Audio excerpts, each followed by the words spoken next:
આજે રાહુલ ગાંધીજીની મોજૂદગીમાં પ્રદેશ કોંગ્રેસ સમિતિના કાર્યાલયમાં અખિલ ભારતીય કોંગ્રેસ કમિટી તરફથી આવેલા સિનિયર પ્રભારીઓ અને ગુજરાતમાંથી નક્કી થયેલા ચાર વ્યક્તિઓ ક્રાઇટેરિયા મુજબ એવા વ્યક્તિઓ સાથે ખૂબ લાંબી અને વિસ્તૃત ચર્ચાઓ થઈ છે.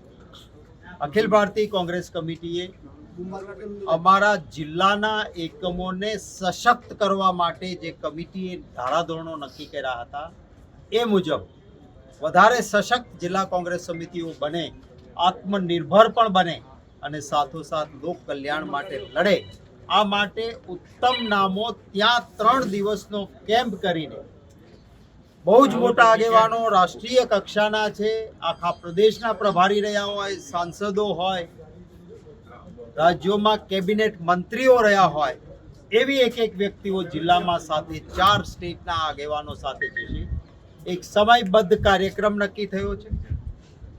એ જિલ્લામાં સંવાદ કર્યા પછી યોગ્ય વ્યક્તિઓની નામોની છટણી કરશે, એના માટેની પ્રક્રિયા પૂર્ણ કરશે અને એ પછી પ્રદેશ સમિતિ પરામર્શ કર્યા બાદ અમારા પ્રભારી મુકુલ વાસનિકજી એઆઈસીસીને આપ્યા પછી નિમણૂકો પણ થશે. સાથોસાથ જે જિલ્લા કક્ષાના એકમો છે એમને પોતાની રીતે કામ કરવા માટે કોઈ તકલીફો ન પડે એના માટેની પણ વ્યવસ્થા ત્યાં જોશે. જ્યારે જિલ્લા મથકે જશે ત્યારે પ્રેસ અને મીડિયા સાથે એમના જે આખા કાર્યક્રમની વાત પણ કરશે.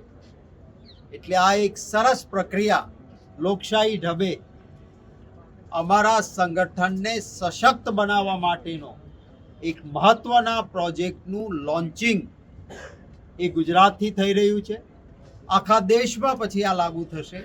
ગુજરાત એ પાયલોટ પ્રોજેક્ટ તરીકે અમારી વિનંતી હતી કે ગુજરાતથી શરૂઆત કરો અને શુભ શરૂઆત ગુજરાતથી થઈ રહી છે. એનો આનંદ છે. ખૂબ પ્રશ્નો પણ પ્રભારીઓ તરફથી રાહુલ ગાંધીજી સાથે વિચાર વિમર્શમાં થયા. એમનો ખુલ્લા દિલે ચર્ચાઓ થઈ. વેણુગોપાલજી અને મુકુલ વાસનિકજીએ પણ કેટલાક મુદ્દાઓ અંગે સ્પષ્ટતા કરી અને હવે આ અમારા કાર્યક્રમની શુભ શરૂઆત આવતીકાલે અરવલ્લીમાં કાર્યકરોનો સંવાદ થશે સવારે 10 વાગે અને ત્યાર પછી આ જે પ્રભારીઓ છે તમામ જિલ્લાઓમાં જશે. 45 દિવસમાં સંપૂર્ણ કામગીરી પૂર્ણ થશે. એટલે 45 દિવસની ડેડલાઇન એ આ કાર્યભાર સંભાળે ત્યારથી 45 દિવસમાં સંપૂર્ણ પ્રક્રિયા પૂર્ણ થશે.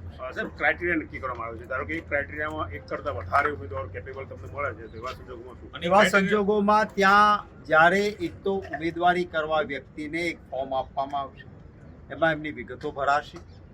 ત્યારબાદ જુદા જુદા વ્યક્તિઓ સાથે સંવાદ થશે. 3 દિવસના રોકાણ દરમિયાન જનરલ ઓપિનિયન પણ લેવામાં આવશે. ઉમેદવાર જે થવા માંગતા હશે એમના સાથે પણ 1 to 1 વાત થશે. એમની ક્ષમતા, એમની કામ કરવાની પદ્ધતિ વિશે કેટલાક સવાલો પણ થશે. એ પછી આ 5 વ્યક્તિઓ છે, આપણે ત્યાં કહેવાય છે ને પંચ તે પરમેશ્વર, આ 5 વ્યક્તિઓ ભેગા થઈને પોતાનો અભિપ્રાય એ રજૂ કરશે. પેનલ કેવા નક્કી થશે? 5 લોકોની જે વાત છે એઆઈસીસી 1 અને 4 પીસી, એની જાહેરાત કોને કયો જિલ્લો સોંપવામાં આજે દરેક જિલ્લો એઆઈસીસીના જે ઓબ્ઝર્વર્સ આવ્યા છે એમના માટેનો નક્કી થઈ ગયો છે. 1-2 દિવસમાં પ્રદેશના કયા વ્યક્તિ કયા જિલ્લામાં જવાના છે એના મુકુલ વાસનિકજી, કારણ કે મેં કહ્યું છે કે અમને ના પૂછતા, હું પ્રદેશ પ્રમુખ છું, મારો એ માનીતો ના માનીતો કયા જિલ્લામાં ભાવનગરમાં કોણ જાય એ હું નહીં નક્કી કરું એવું મેં કહ્યું છે. તમે જ નક્કી કરો. તટસ્થ આવે, સારો તે મારો, મારો તે સારો નહીં.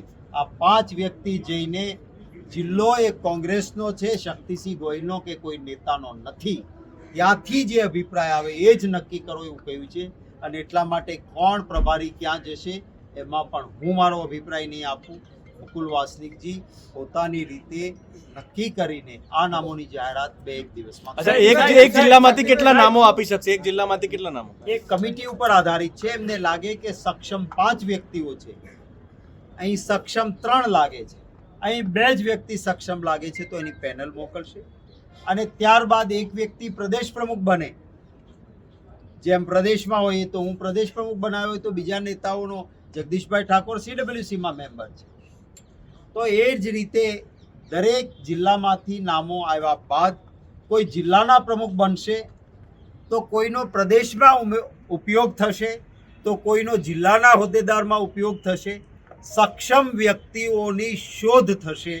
સૌથી સક્ષમ વ્યક્તિ જિલ્લાનો પ્રમુખ બનશે, બીજા સક્ષમ વ્યક્તિઓનો સંગઠનમાં ક્યાંય ને ક્યાંય ઉપયોગ થશે.